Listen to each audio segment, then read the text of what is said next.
On part d'une situation où aujourd'hui chaque commune est indépendante en matière d'accès à Internet. On a des mairies par exemple qui accèdent à Internet avec des liaisons Internet grand public, avec tous les soucis que ça peut occasionner en termes de service à l'usager, parce que quand on a une coupure Internet qui dure une semaine, vous pensez bien que l'usager qui arrive à la mairie, il n'a pas le service qu'il est en droit d'attendre.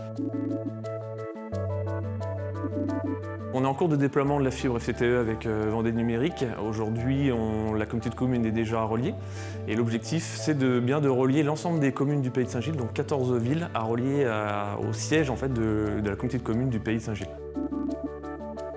Point de vue financier pour les communes aujourd'hui, on est à peu près sur les mêmes coûts, mais on n'a pas du tout le même service. C'est-à-dire qu'aujourd'hui, les communes ont des abonnements classiques en téléchargement et en envoi de données. On n'a pas du tout les mêmes débits, alors que demain, avec la fibre, on aura quelque chose de beaucoup plus performant et on aura un débit identique dans les deux sens. Et au niveau professionnel, c'est important puisqu'on est amené à envoyer des données et aussi à en télécharger.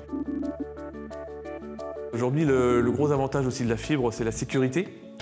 Aujourd'hui, les collectivités avaient des abonnements partagés, c'est-à-dire qu'on avait par exemple une box ADSL, mais on sait bien que le débit il est partagé avec plusieurs maisons dans la même rue ou dans le même quartier.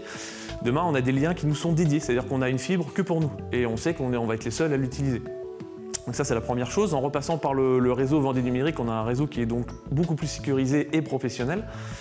Et pour nous, d'un point de vue service informatique, on a deux points importants. On va pouvoir mieux sécuriser l'ensemble des collectivités et des postes dans les mairies, puisque en fait tout va être centralisé. On va pouvoir mieux gérer la sécurité au niveau central, notamment la partie antivirus et la partie sauvegarde. Aujourd'hui, on avait des sauvegardes très disparates dans les communes, et là, on va avoir une sauvegarde centralisée et beaucoup mieux gérée par notre service en interne.